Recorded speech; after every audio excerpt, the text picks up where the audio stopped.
Good morning, everyone. My name is Steve Irwin, and I am the chair of BILD's High Rise Forum Committee. And it's my pleasure today to welcome you all to this morning's session. I'd also like to inform our audience today that we are being videotaped today, so please be mindful. Before we get underway, a few housekeeping items. First, I'd like to thank our corporate sponsors, whom you can see on the screen here. They make sessions like today possible, so thank you very much to our sponsors. Secondly, following today's session, you will all receive an email to participate in a survey. Please take 1 minute to fill out these surveys. Your feedback on today's topics and future topics are extremely important to helping us plan future forum events. Today's topic for our forum is building office condominiums, specifically as they relate to mixed-use residential developments. We're fortunate today to have 4 individuals who have helped bring a number of commercial condominiums and mixed-use condo projects from concept and design through to development and implementation with us here today. So to share their experience, we have our 4 panelists, starting with Jim Burtnick. He's a leading real estate professional. Jim is a broker and senior vice president with Sotheby's International Realty with over 20 years of experience. Jim has also been a lifelong resident of Toronto.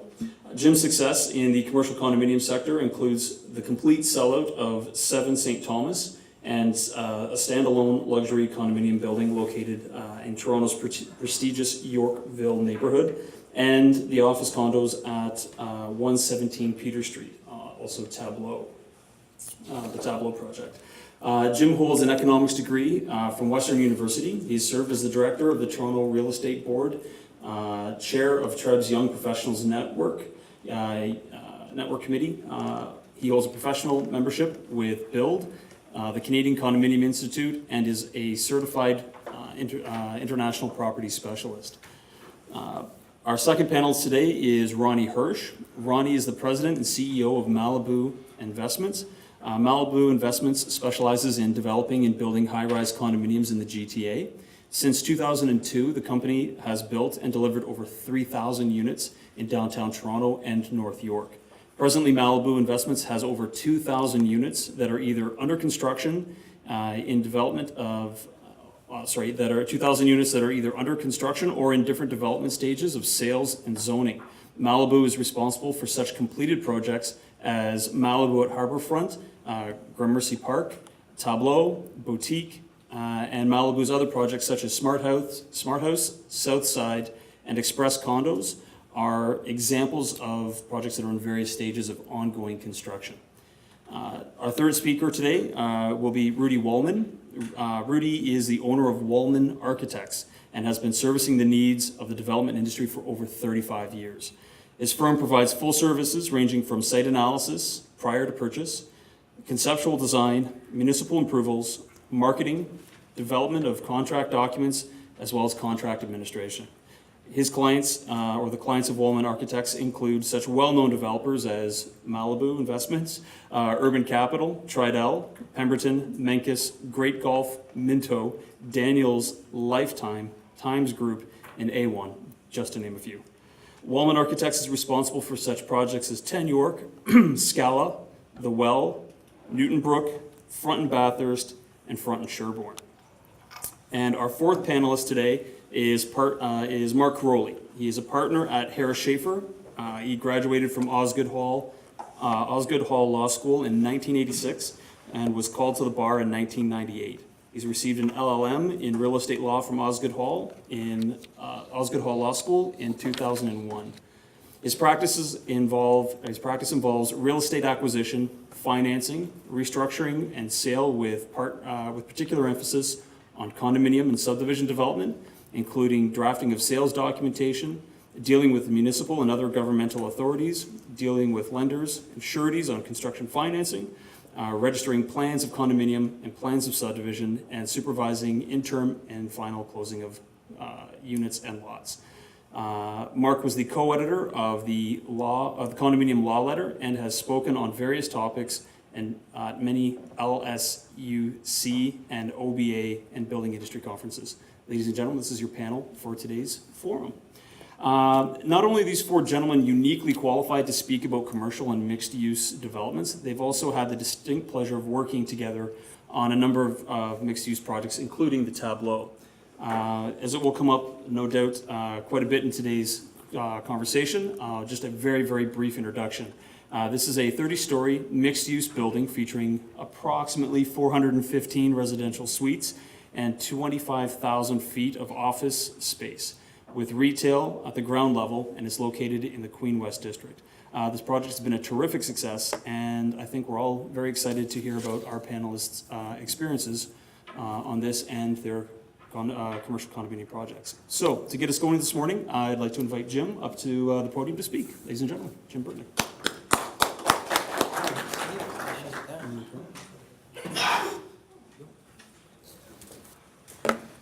So, my point of being here today is to share with you my experience with the office condo segment of the marketplace, and a little background on how we got here. Back in 2013, I had a foreign client moving his family actually from Egypt with the uprising there to Canada, and specifically Toronto, and he was looking both for residential and office space. And so one of the places I introduced him to was 7 St. Thomas, which was just being launched at that time. And it was a new project that really caught my attention for a number of reasons. One was because of its architecture. If you haven't seen it before, I'll show you some pictures as we go through this. But it has a heritage component and then a very modern component. So it was very unique. It was in a AAA location, being in the heart of Yorkville. And also, it was an office condo. In my 21 years of selling real estate, I had really not come across office condo launches. And so I saw value in the rarity of that asset class of real estate. One thing eventually led to another, and I ended up taking on the 7 St. Thomas project to sell it on behalf of the developer. And consequently, that led me to meeting Ronnie and the Tableau project that you see before you, another project that was being sold. This one a little different in the sense and more typical that you see that it's a mixed use. So it's got the residential component above it, it's got the retail on the main level, and up on the second and third stories there, again, a heritage component to it was the office condo.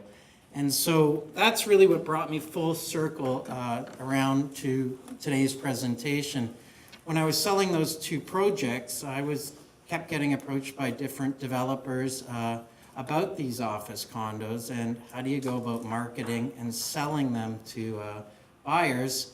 And so that's really what brought me here, and I'm going to share with you my experience with the sales cycle so that you can take that away and hopefully use the best practices. I'll touch on the typical sales cycle, the target buyers for these types of units, and how to attract them, the sales pitch, if you will, that we would use on them, common elements that buyers found interesting, and then last but not least, just touch upon some of the typical questions I got from buyers in terms of what an office condo was and how they go about buying them. Generally speaking, I'd find these sales cycles to be a lot longer than your typical residential condo sales, which, you know, they buy off plans, sign today, and the building sold out in less than a week. These took a lot more hand-holding in terms of walking people through it. And the initial stage was certainly based upon our marketing and targeting who our end users were on these projects. What I found was that people would come in and be curious about the project. So really what you're doing is educating people at that very first initial meeting on what the heck an office condo is and how it could possibly work for them. And that would be your initial contact. You're giving them the overview and the insight into that. And then you'd move on to sort of the second appointment. And this was, you know, if you ticked all the right boxes with them at the beginning, and they came back again with their business partner in many cases. And then another telltale sign of further interest with them would be is if they came back with a space planner. That was something we encouraged people to do, because what that tells you is that they are starting to run the numbers, the full costs of building out the space, because they're getting a concrete shell. And they need to conceptualize how are they going to take this raw space and make it into their own, and what are the costs going to be to that? Certainly, if they ask for CAD drawings, you know, you had a live one on the line, and you would be able to move that along with leading up to the third stage, which really was the signing of the agreement of purchase and sale. At that stage, they've really ticked all the boxes, and you're giving them the option of signing the agreement. The Condo Act gives them a 10-day cooling off period to review the condo docs, and also the rules and regulations to make sure it worked for their end-use purposes. And when we got to that stage in the agreement of purchase and sale with people, I would say roughly about 85% of those deals did firm up. There was one component, which I'll touch upon later, that helped ensure that we had that type of a high success ratio. And then to move on to the target buyers, one of the things I found on both 7 St. Thomas and Tableau was, I'm not going to say an error, but what builders needed to do was, they're selling office condos, but if they were selling a large full floor plate, I would say that using a commercial brokerage was the right approach to go. But if they were selling individual units like at Tableau and 7 St. Thomas, it was actually probably better to go with an agent who would reach their type of end user. And that I found actually, I targeted a lot to residential agents because they had the clientele that we were seeking. And I'll go over the common buyers that I found for those. And they would be people who are basically independent business professionals. So they were doctors and consultants of all types, psychologists, lawyers, financial advisors, business owners with many different businesses going, not-for-profits, charities were certainly attracted to this, and family offices.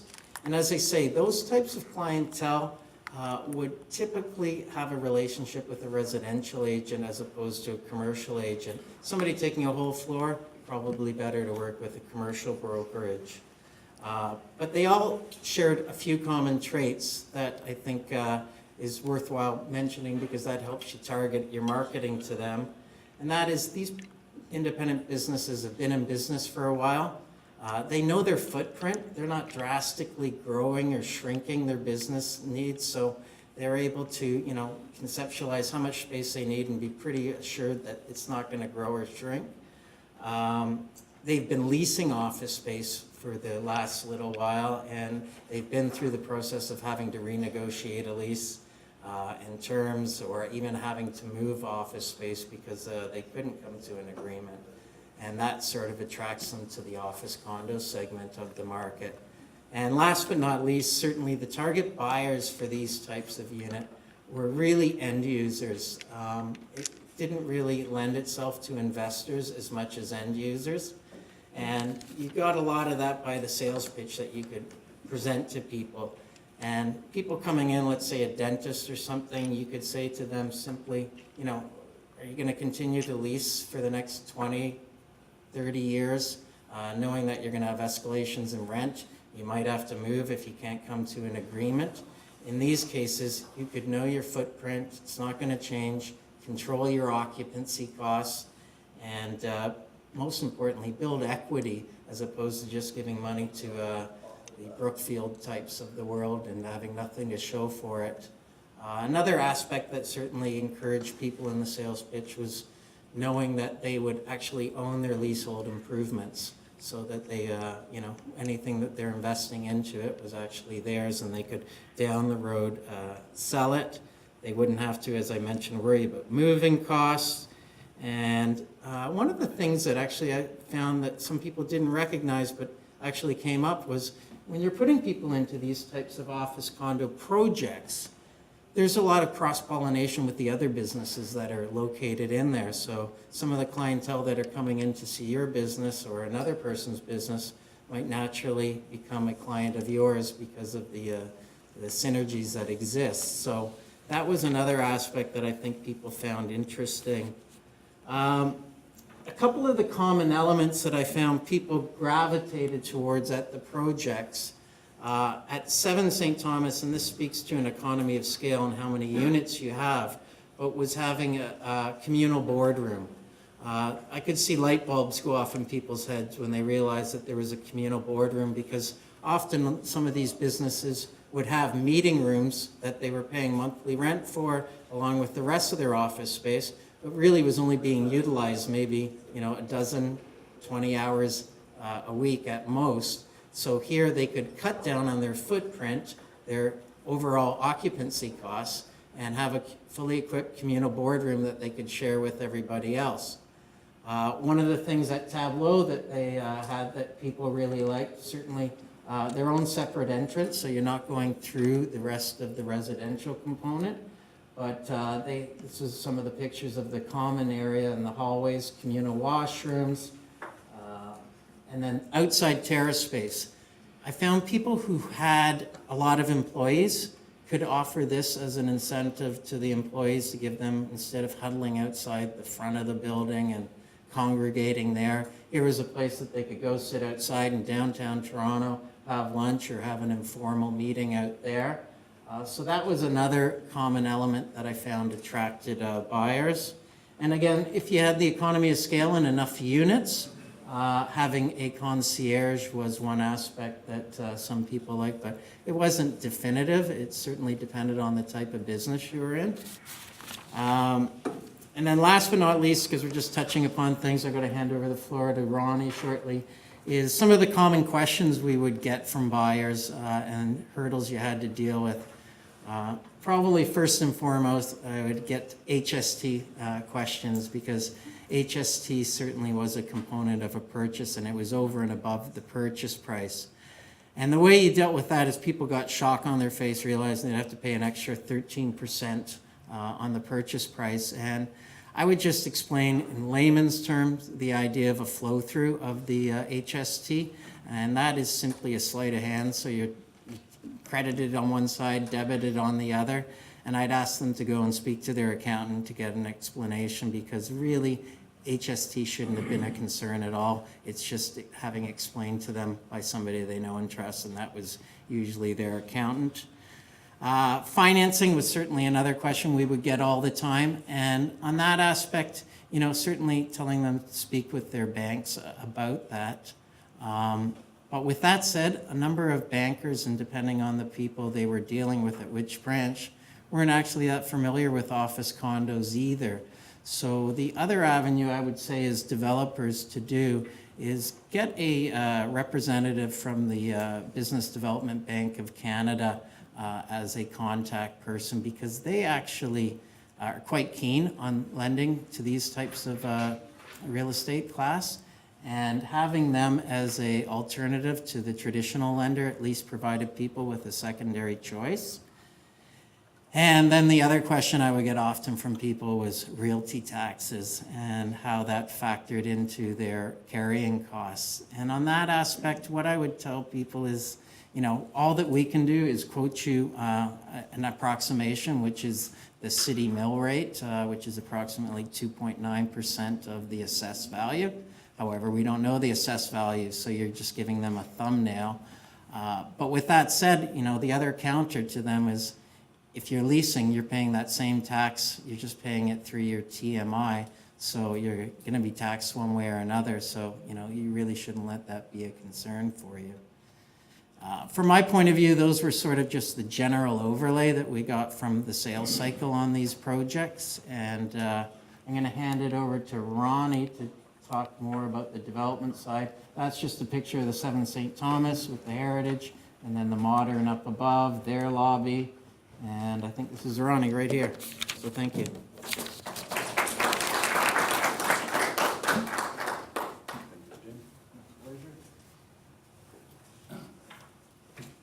Okay, good morning. I was invited to talk about office condos, and say, okay, after so many years in the business building residential, now what is about offices? I have to start to be expert in offices. But I want to tell you, it's like a different approach than condominium, and it's a challenge. But, you know, I like to learn new stuff, and I think that will be very common in the next development cycle that actually the city imposed as part of the zoning condition. Usually we had mixed-use buildings. Now we have the mixed use was it was ground floor retail and condominium, and usually it was less complicated because you have one floor. Now we have a project, we have 3 floors and 4 floors that offices, and it's really it's a challenge for us. So I will talk about that's the talking points I will mention, but let's go to Tableau. Tableau condominium, actually it was the first building that we built offices that were part of the condominium. The problem is that when you build an office building separately, then it's a different way to approach construction, and it's much easier. Now, when it's integrated in the condominium, it's created a lot of challenges for us as developers. For example, Tableau is 25 square foot, like Jim said, of offices. And if you see, it's not each project, I will show you other projects we are doing, but not each project is so clear how the office is divided and separate from the residential. That was created a big transfer slab that you see here. It's not only for the offices, it's also for the public space under that Rudy will mention. But it was quite a complicated structure to deal with. Now, we have 20 parking spaces. I will explain you the difference about the location. Downtown, there's no such demand for parking, and also it's very, very expensive to build. So the 20 parking spaces actually is for the owners, not for visitors.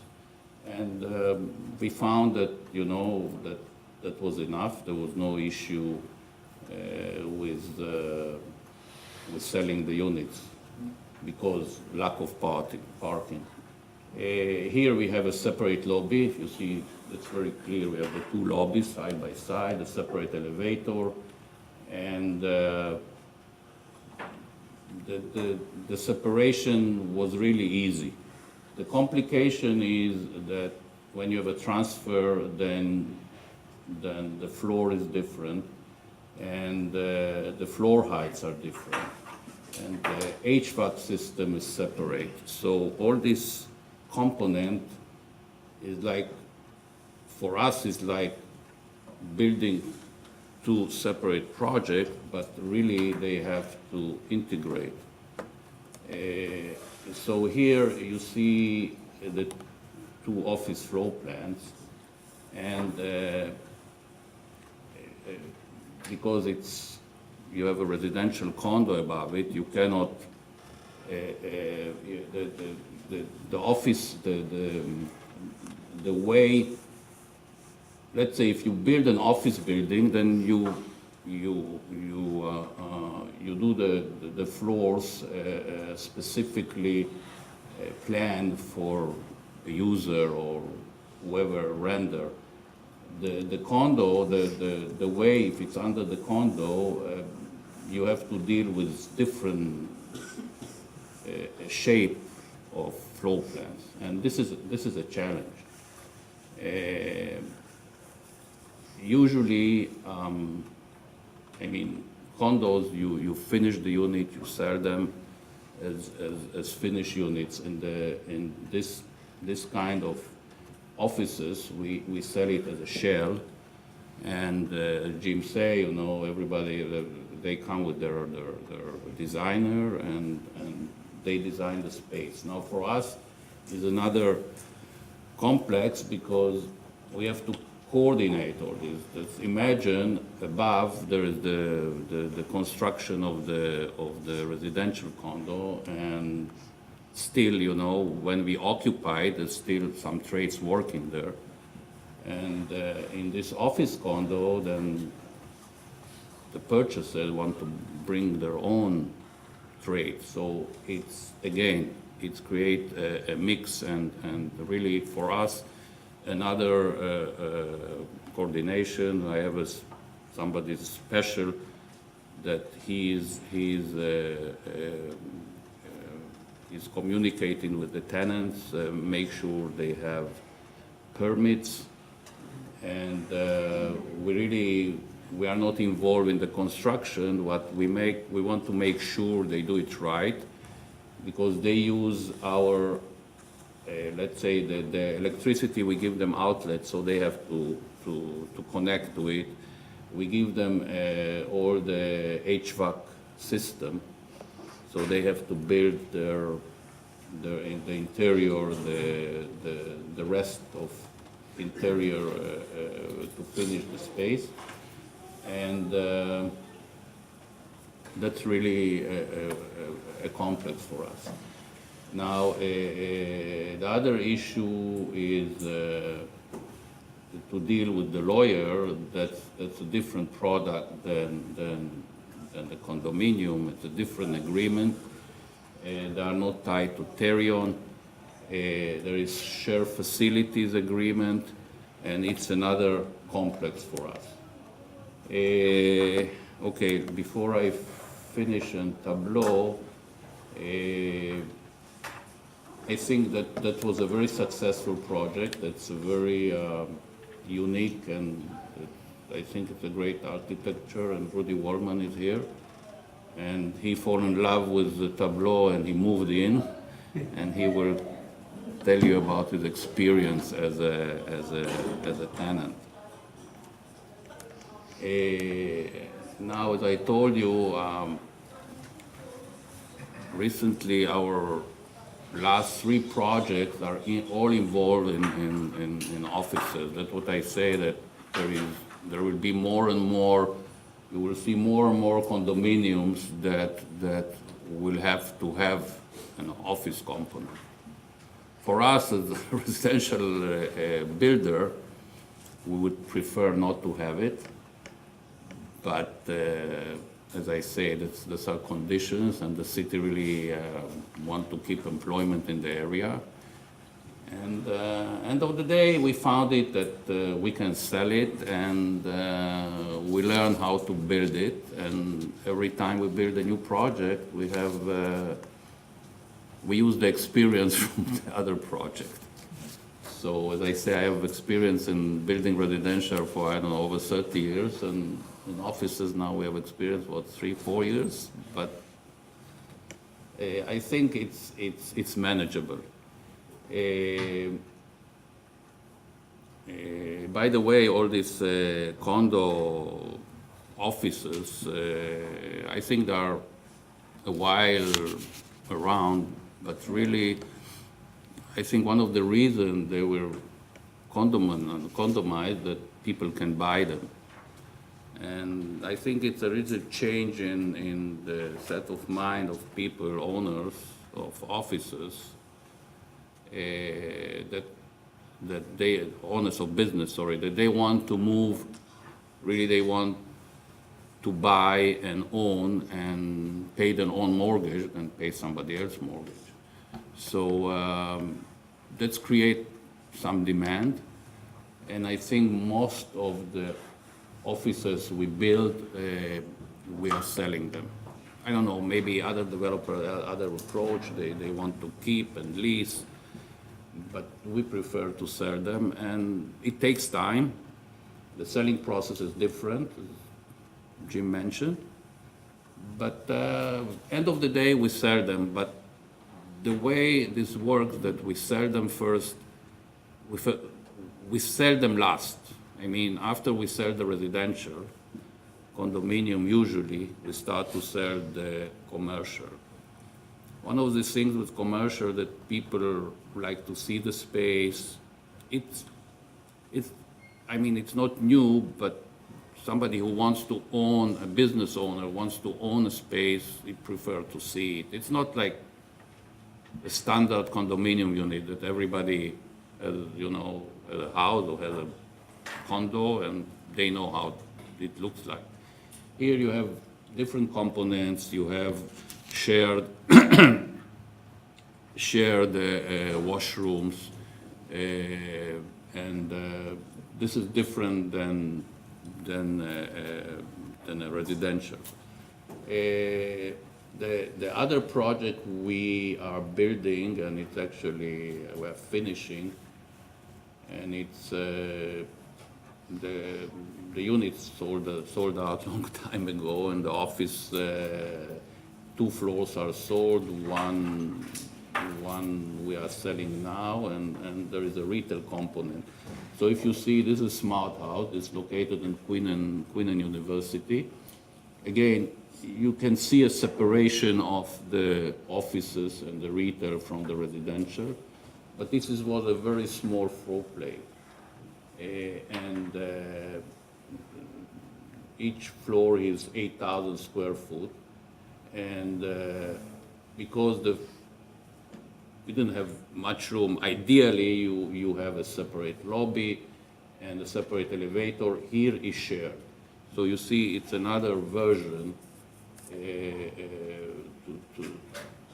to build this condo offices. And again, it's dictated by the floor plan of the above residential. So this is something more regular shape, and we try to sell it to one user, like 8,000 square foot. We were successful to sell 2 floors to end users. Then we don't have to build all these shared washrooms. We don't have to build corridors. It makes our life as developer more simple. But again, it's vary from project to project. Again, occupancy and closing, it's different than the residential unit. Usually we start occupying and let the tenants start their work there when we get the occupancy permit, usually with the first residential occupancy permit. And so it gives them enough time to work and do their work till the closing. There are no Terion rules on offices, so it's no 10 days. Usually that we have at the condominium, that after 10 days the firm deals. Here, Jim said it takes much longer. The selling process, no need to. The finance is different. Everything is different than the condominium that we are selling. But again, we are learning, and it gets easier from project to project. I will show you this is our last project that we are building up at North York. And this is a good example for a space that is a building that is not downtown, because when you build downtown in the core, it's a different demand, it's a different buyers, you have different demand of parking. So we get smarter now, and when we start, we haven't started to build it, but in the process of design, we already start to look to see who can use these offices, and then to see who are the buyers and to try to customize as we can. the space. This is Express Condo. Those were actually land that previously were zoned as employment land. And again, that was a requirement to build offices under the building. Here we have 33,000 square foot of commercial, and that's actually in the ground on the second floor. Here you see the shape. Again, it's a different shape, and it's long floor plans, and but it's the same construction. We have a separate lobby because when you can do it. It's more costly, but it's much more effective. And here we have 60 shared parking with the residential and visitors. What we found out when we spoke to some potential users, because here what we try to do is to maybe have somebody buy the whole 33,000 square foot and maybe put a medical facility, something that we don't have to sell them one by one if possible. And what they told us that really also it's if you see, it's very, it's actually on the subway. I don't know if you see the TTC a little, it's on the Wilson subways. It's a walking distance, but apparently, because I don't know, it's North York, it's not downtown. They say visitors will need parking. People will come with cars. Also, they have subway, but I think most of the people still like to drive. So we have to accommodate this, and now we get a little smarter, and before we complete the design, we really have to think about the requirements and who will occupy these offices. It's in the design stage. We will start to build it next year. And again, as a residential builder, we prefer not to build offices, just to do residential. That's what we know. That you know it, and you do it, repeat from project to project. To build offices it's complicated, but it's interesting, and we will continue build them, and every time we learn something new, and I think developers can handle it, unless it's maybe next time will be 20-story of offices and 10-story of residential. That will be another story. Okay, so thank you very much, Rudy.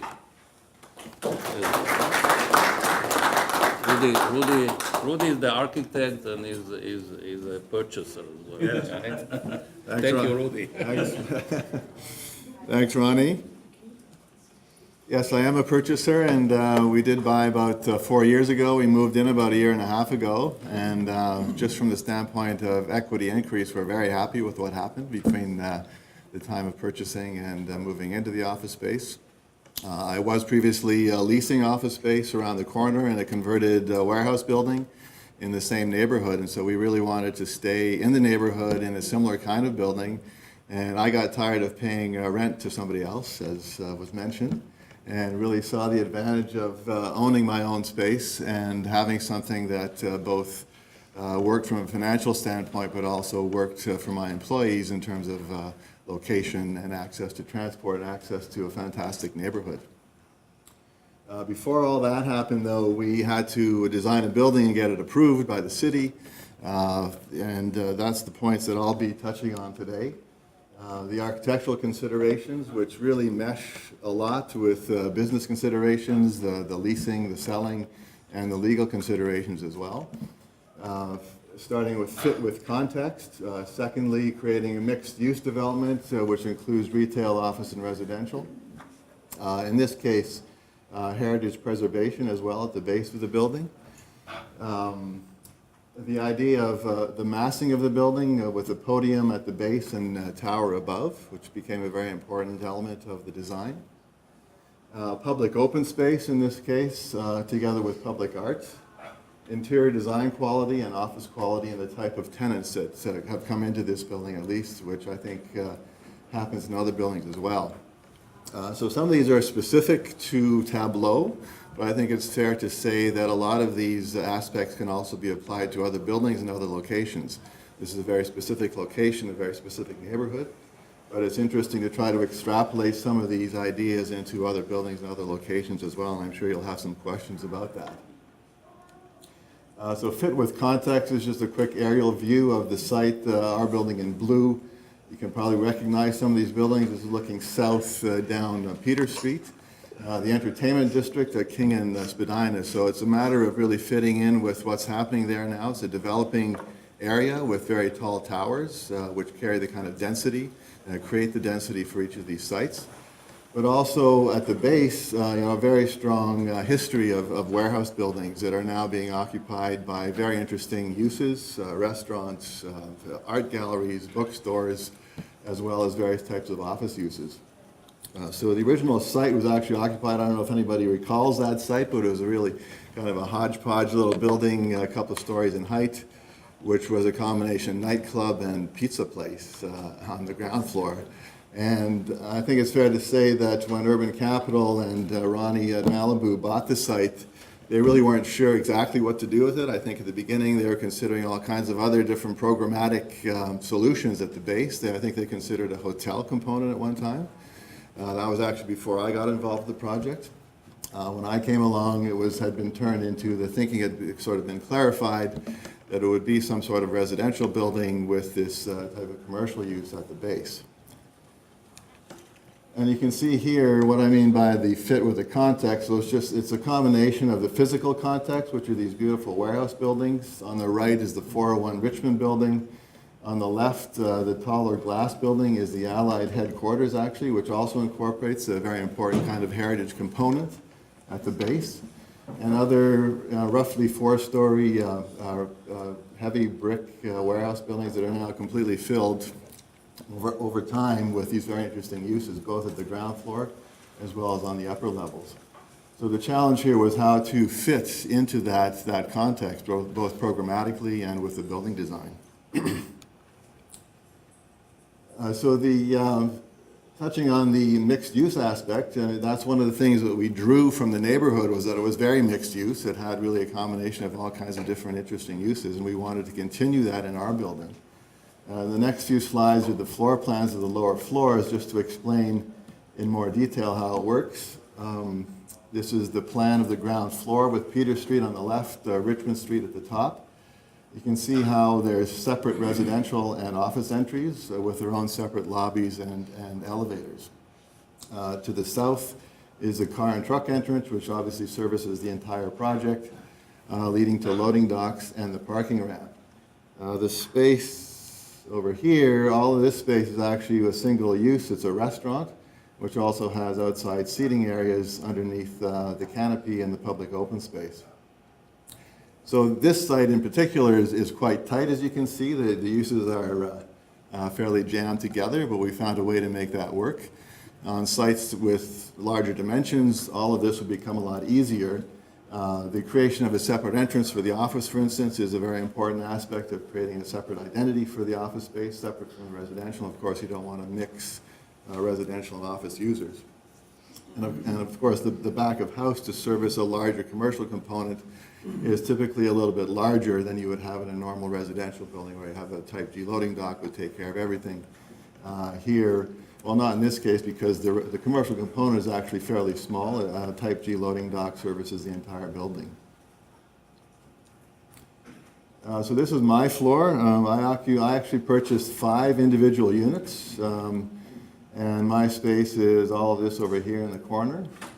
The office elevators at one end of the building, a fairly short corridor with men's and women's washrooms, separate access for the entire floor to the outdoor terrace on the second floor, which is actually directly off our space, and we have a kitchen back here, and I'll show you some photographs of what that looks like.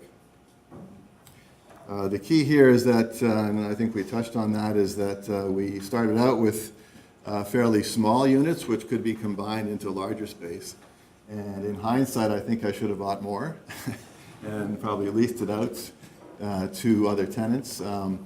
So from that standpoint, I have expanded in size since moving in, and we've simply done that within the existing space. And we have actually talked to other people on the floor. Some of them are in fairly small units now and have discovered that they need bigger space, and so there is some possibility for expansion physically as well on the same floor. There's another well-known architect, Barrett Sampson Newark, directly above us, and they purchased, again, space directly above us. The rest of the floor, I think there's a school here and other uses that I'm not sure. There's actually a lawyer's office in here as well on the third floor. And then directly above that is actually the residential amenity space, which is not tied directly to us, but there's a lot of kind of, from the interior design standpoint at least, there's a lot of cross-pollination in terms of the design expression of the residential amenity as well as the office space. I have some photographs of what this space looks like, a very well-designed, beautiful, dramatic interior design space with access to the roof here. Party rooms, billiard rooms, a theater, fitness. And even this level has a small outdoor terrace with access from the party room directly to the outside. So really trying to create this community of uses. Cross-pollination, I think, was a term that was used, and that's a very interesting aspect of these buildings, where you have, with the mixed-use aspect of the building, you have life 24/7, and that's really something that we're interested in as architects, but also it's fair to say that the city councilors and city staff are very interested in creating as well as we develop these new neighborhoods in Toronto. In this particular case, we had a heritage aspect where this is the facade along Peter Street. Very interesting approach to heritage. In this case, we were allowed to actually take down the original building completely and rebuild it with new materials and even new colors.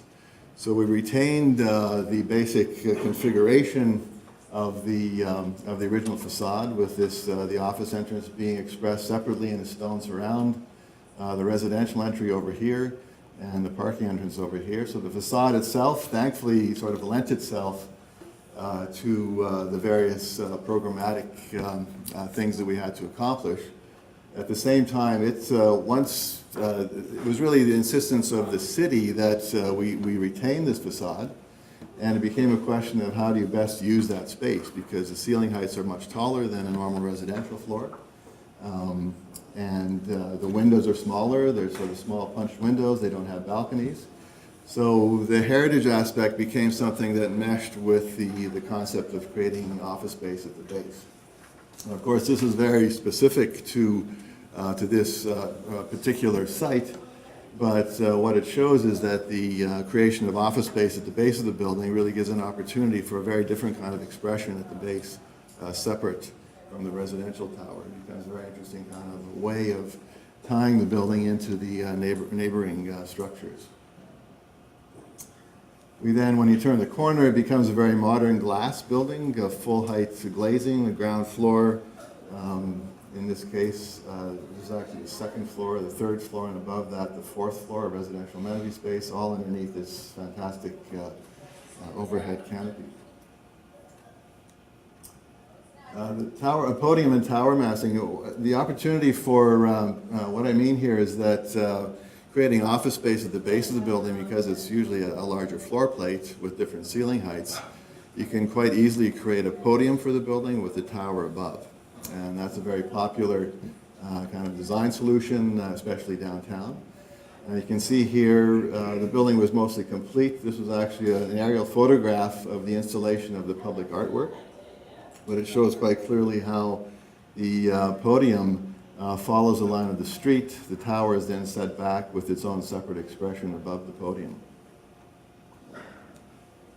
And this is standing further east from the building, looking west down Richmond Street. So again, we had to tie in visually with some existing row of Victorian townhomes to the east of us, which actually contain office uses.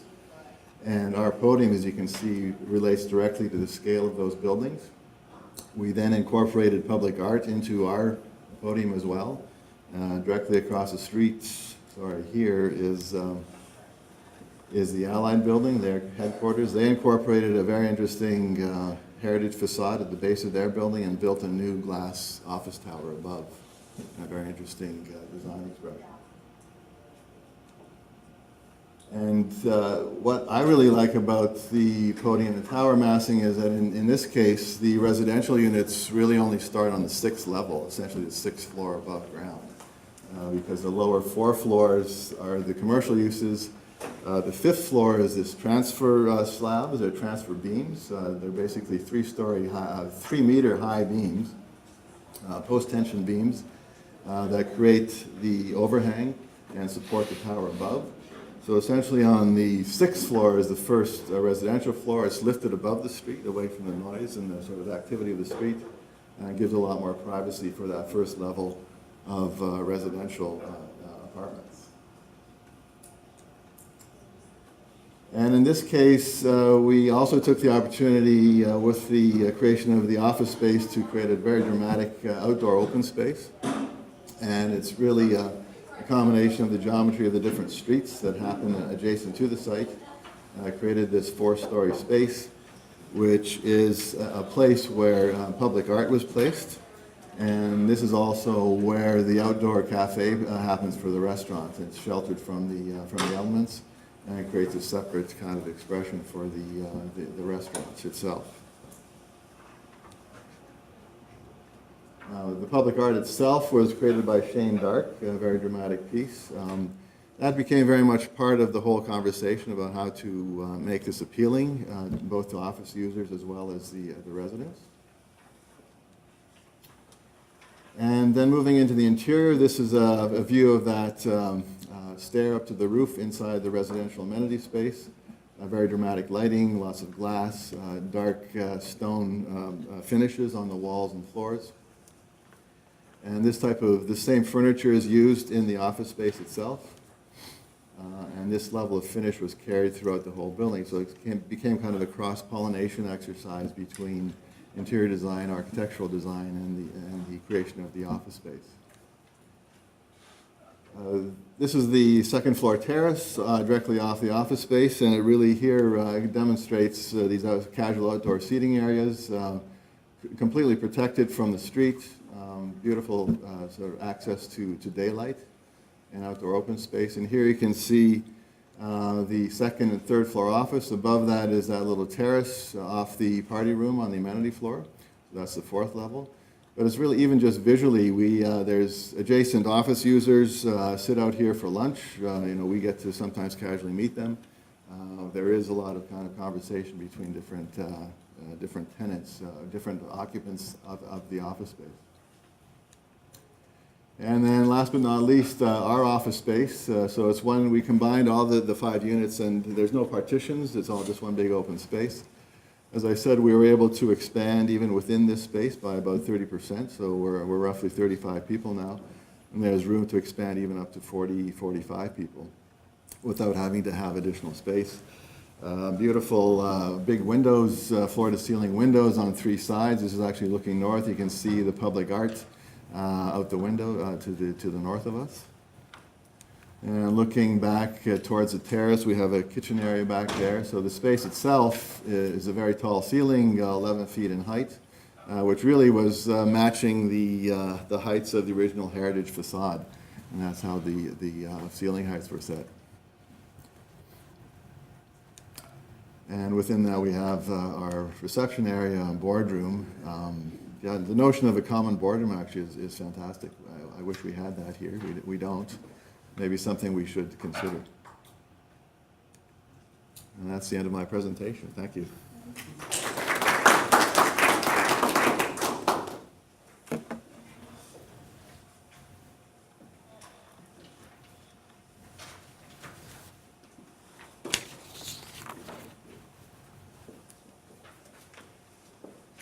Good morning, everybody. I get to talk to you about the really interesting stuff, the legal nuts and bolts of setting up this sort of building. So, I get consulted when typically the developer wants to go to market, and usually they're going to market on the residential side of the building. And the question is, okay, how are we going to deal with this? How are we going to deal with the residential component and the commercial component? So there really are three major possible ways to deal with it in a mixed-use building. One way, and the simplest way, is to create a single condominium that has both residential units and non-residential units. The second way that's possible is to have a residential condominium and leave the non-residential components, the office and the retail, as freehold. And the third way is to create two separate condominiums. So you have a residential condominium and a non-residential condominium. I mean, theoretically, in this building, we might have even separated the residential and the office and created a third component for the retail, but the decision was made here to create two separate condominiums, one of which is residential and one of which is non-residential. And there's a number of questions that go into the thought process of which of those choices you want to make. First one, compatibility. Do you want a single condominium with residential and non-residential uses? And the problem with that type of solution is you've got way more residential than non-residential, so to the extent that there are decisions that impact the non-residential parts of the building, chances are the users within the non-residential component aren't going to get what they want. So if it's a question, for example, in this case, there was some non-residential amenity space. If you want to spend money on that space, chances are the board, which likely will be all residential owners, is not going to favor spending money for the non-residential uses. Another component or another aspect that you think about is what does your client want to do with the non-residential space? So some developers, when they're building developments like this, will keep the non-residential space and lease it, either on a short-term or long-term basis. So for clients like that, it may be, the decision may be made not to condominiumize the space because the real value in condominiumizing the non-residential space is it allows you to sell it. And if there's no desire to sell it, then you have lots of flexibility if you leave it as freehold, because then you can move walls around as your office users change. So that's a decision that might be made if you had a development where you were planning on keeping the non-residential space. There's also certain costs involved if you're creating two separate condominiums. And the costs include additional servicing costs. In the City of Toronto, they have a municipal code policy of creating separate services if you have separate components of a building, and that can be expensive. You're applying, if you're doing two separate condominiums, you've got two separate condominium applications to the city. Surveying costs, you've got to create strata plans to define the two separate components of the building, and legal costs. You've got two separate sets of condominium documents, because if you're doing two separate condominiums. And the last one is simplicity. Sometimes it's just easier to have one condominium in a building. You don't have to worry about shared facilities agreements. And that's something that you would consider if you had a relatively small amount of commercial space. So does the incremental cost of creating two separate entities, is it worth it? If, for example, you had a single story or just a few thousand square feet of non-residential space. In the case of Tableau, the first question, what are you doing with the commercial space? The answer is the developers were not in the business of retaining the space. They were in the business of looking to sell it. So leaving it as freehold wasn't an option. So then the question became, do you make it into two condominiums, or do you have a single condominium with both residential and non-residential components? So when I was younger and working with other lawyers, there was a rule of thumb that I was told, and the rule of thumb was if you have less than 10,000 square feet, it's not worth creating a separate component. And if you have more than 10,000 square feet, well, it probably is worth having a separate component. My experience over the last number of years probably has reduced that 10,000 square foot number. I think, I don't know if there is a magic number, but I would think even with 4,000, 5,000, 6,000 square feet, it's probably worth the incremental cost of creating separate components, because the reality is, and I see this more and more in mixed-use developments, residential uses, non-residential uses don't get along. And to the extent that a residential condominium board, which you have no control over, and you have no idea what type of people are going to be on that board, to the extent that their interests conflict with the interests of the non-residential parts of the building, they will always favor their own interests and make it difficult for the non-residential owners of the building. So I think the mixed-use buildings are more and more becoming separate. So you don't have a single condominium with both residential and non-residential uses. You either have two separate condominiums, which was the case in Tableau, or you have a residential condominium with freehold non-residential space. So here, as I said, the decision was made to create two separate condominiums. So what's involved in doing that? So firstly, for sales, you need to have two separate sets of condominium documents. You need a set of condominium documents for your residential condominium and a set of documents for the commercial condominium.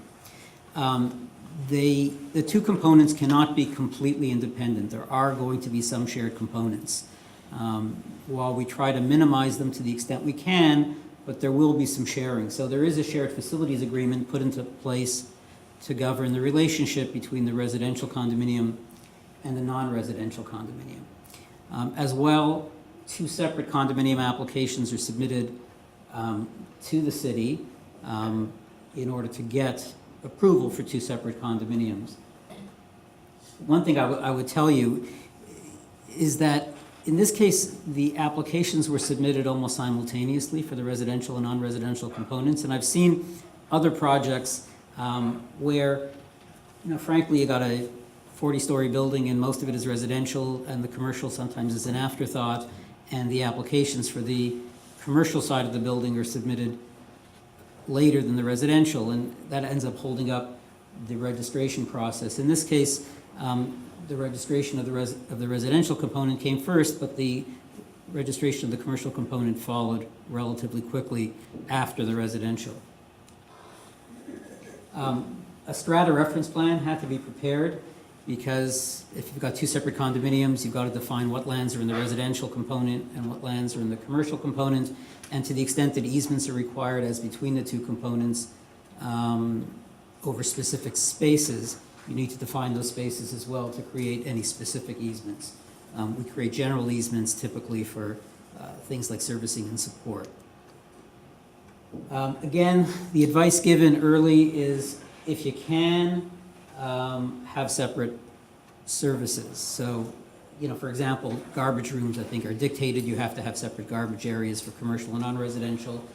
If you can have separate loading for commercial and residential, that's desirable. In this case, as Rudy said, it was a very tight site. There was a single loading area, so we had to consider how we're going to share that in the shared facilities agreement. The disclosure to the residential is very important, because if there is going to be commercial in the building, you want as few possible complaints from the residential owners as to what the uses are of the commercial component. So they really have no control over that because it's a separate condominium, but you don't want complaints from residential owners saying, I didn't know there was going to be this type of use in the commercial part of the building. So we did give as much latitude as we thought we needed in the residential disclosure to let the residential owners know there's going to be a commercial component, and these are the types of uses that are going to be in that part of the building. Now, what special considerations and how are documents for the sale of the non-residential components different from residential?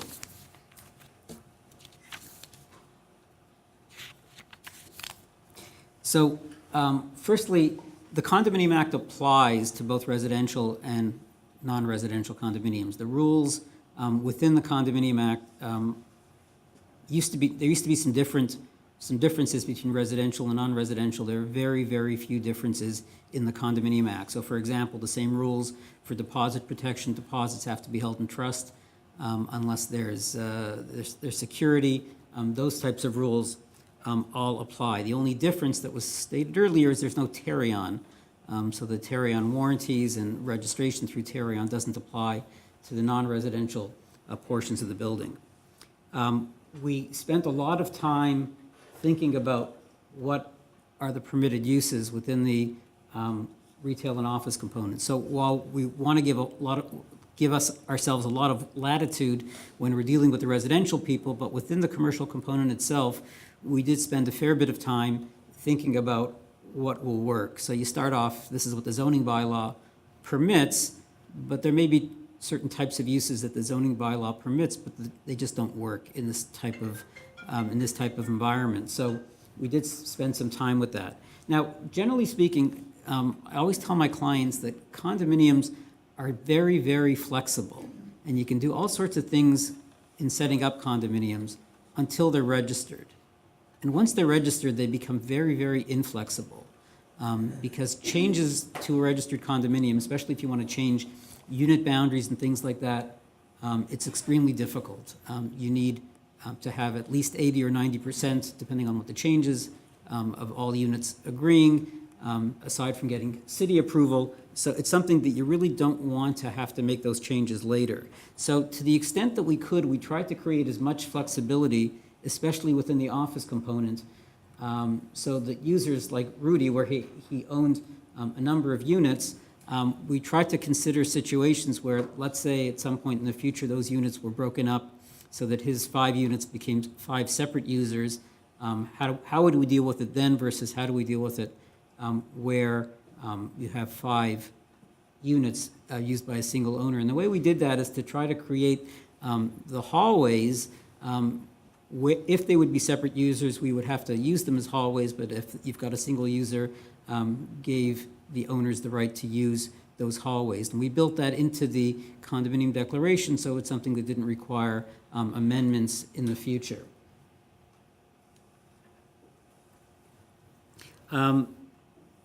The other thing that I would point out, the agreements of purchase and sale that were prepared for the sale of the office units, some of the issues that Ronnie discussed, finishing of the units are sold as shells, so coordinating the completion of the commercial units was something that, because that coordination was needed, there are a lot of protections for the builder built into that, and the process for getting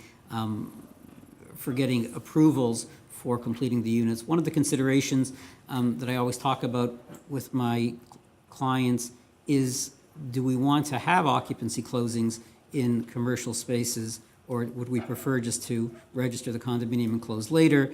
You create certain problems if you've got your construction within the residential side versus construction in the commercial side going on simultaneously. We worry sometimes about what happens if one of the commercial owners, before the condominium is registered, doesn't pay his bills and gets liens registered at that point. Before the condominium is registered, you end up with a lien over the entire building, which can create problems. So that's something that is worth considering in creating the agreements for the sale of the non-residential units. And that's my presentation. Thank you very much.